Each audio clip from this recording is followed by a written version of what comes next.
All right, so welcome to the third video of systems of equations, and today, or for this video, we're going to talk about elimination specifically. Just like the title indicates, elimination, the goal of elimination is to eliminate one of the variables, and we're going to do that by adding the two equations together. So let's take a look at example 1.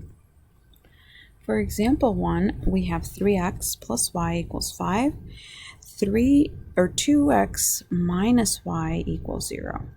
So the goal here is to have one variable with the same coefficient, one positive, one negative. And if we take a look here, I have positive y, negative y, with both of them having a coefficient of 1.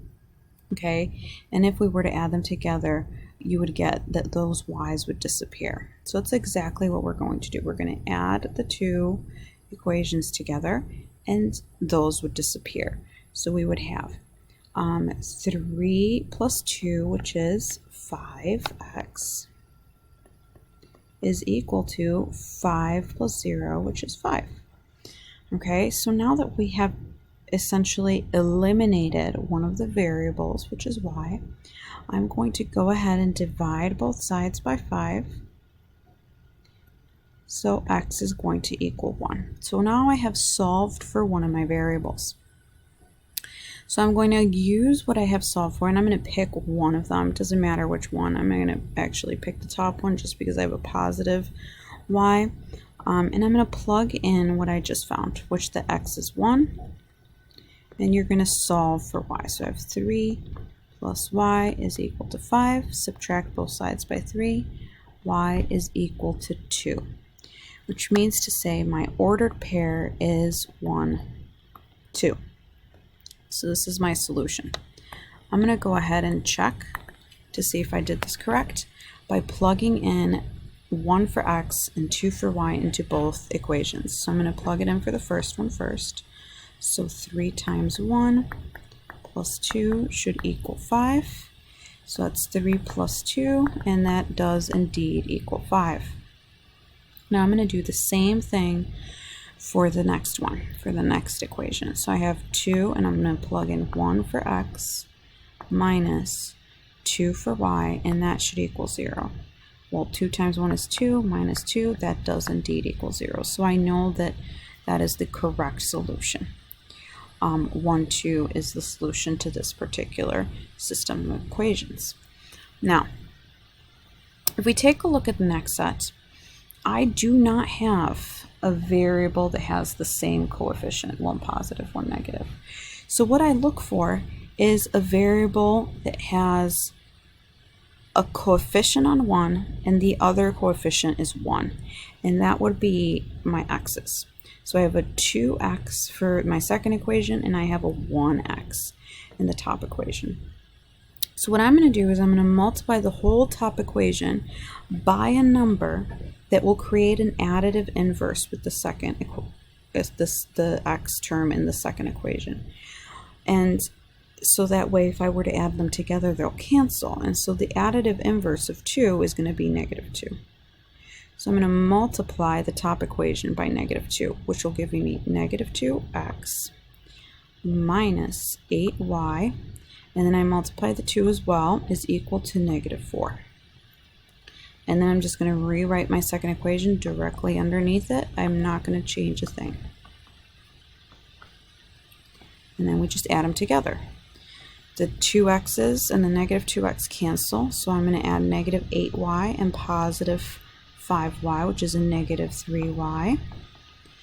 And then I'm going to add negative 4 plus a negative 2, which is a negative 6. We divide both sides by negative 3, so y is equal to a positive 2. So now I'm going to plug in that y is equal to 2 into one of my equations. Does it matter which one? No. But I always suggest to plug it into the originals. And I'm going to plug it into the original first one. So I'm going to have x plus 4 times 2 is equal to 2. So x plus 8 is equal to 2, and I'm going to subtract 8 from both sides. So 8 minus 2 is a negative 6. which means to say my ordered pair is going to be -6, 2. And again, you can check your answer. I'm not going to. I do happen to know that this is the correct answer. Okay, but you can go ahead and check it just to make sure that that is correct. Example 3. So now, notice, I do not have either of my variables in either equation does not have additive inverses, and neither of them has a variable that has a coefficient of 1. So what I'm going to do, look for next, is one that has, if any of these coefficients are either positive or negative. And so if I take a look, I have a -3y and a positive 5y.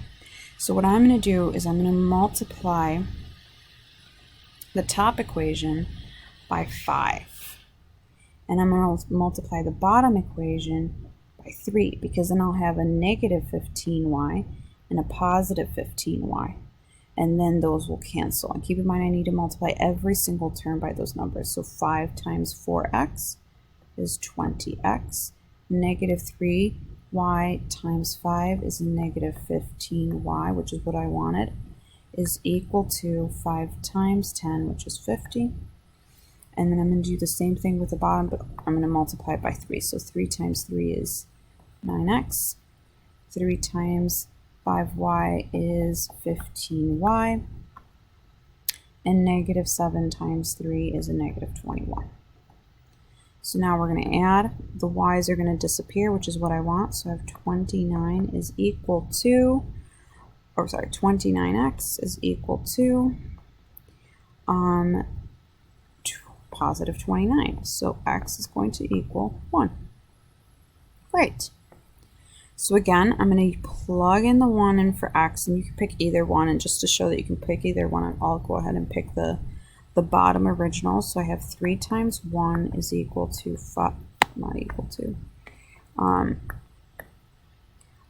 3 times 1 plus 5y is equal to -7. So 3 plus 5y is equal to -7. I'm going to subtract 3 from both sides, so 5y is equal to -10. Divide both sides by 5. Y is equal to a -2. So that means to say that the solution for this particular one is going to be 1, -2. Okay? All right, next one. Notice that for this one, I actually have a y solved for. That's not necessarily what I want. So I'm going to actually bring back that 3/4 x to the other side. Plus y is equal to 3. And so that's going to be like the new equation. Now what I'm going to do is I don't really want to work with fractions. So I'm going to multiply the whole second equation by 4. Now if I do that, I'm going to end up with a 4y. So actually that'll work out because I have a 4y in the numerator. So I need to make sure that this bottom y term is negative as well. So not only am I going to multiply it by 4, I'm going to multiply it by -4.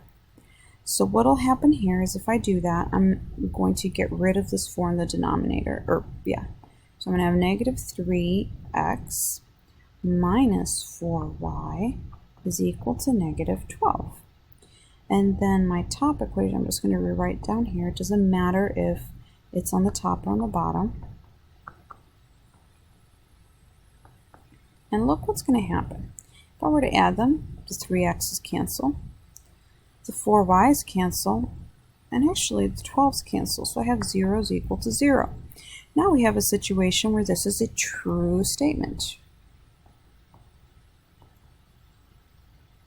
Just like in the substitution video for systems of equations, when it is a true statement, it is going to be all real number solution or infinitely many solutions, either way, because I can plug in any coordinates for x and y and I will get a true statement, okay, for both equations. So let's check out the next one. Okay, so now I need to multiply something in order to get additive inverses. If I multiply the bottom equation by 3, I'll be able to cancel out the x's. So let's try that. So I'm going to have 6x minus 15y is equal to negative 15. And then I'm just going to rewrite the top equation underneath because it doesn't matter if it's on top or on bottom. Since we're adding, it would be a different story if we were subtracting though. And look what happens. My x's disappear, my y's disappear, so I have 0 is equal to, however, my constants are not going to disappear. I'm going to end up with negative 5. Now in this case, this is a false statement. And again, just like in the substitution video, if I have a false statement, these are actually parallel lines. So we are going to have no solution to this particular system of equations. All right, so to recap, some things that you want to look for is you want to look for a situation where you can try and create additive inverses so that one of the variables ends up canceling. If it's already there, great. If you have a situation where you can just multiply one of them, okay, by a negative number or positive number to create the additive inverse situation like we did in example 2, or if you have to multiply both equations. Okay, either way, once you get to an where you solve one particular variable, you want to always make sure that you plug it into the original. All right, and that's pretty much it for systems of equations. The next video is going to be on applications to systems, and then we are done with our system series. All right, and I'll see you next time.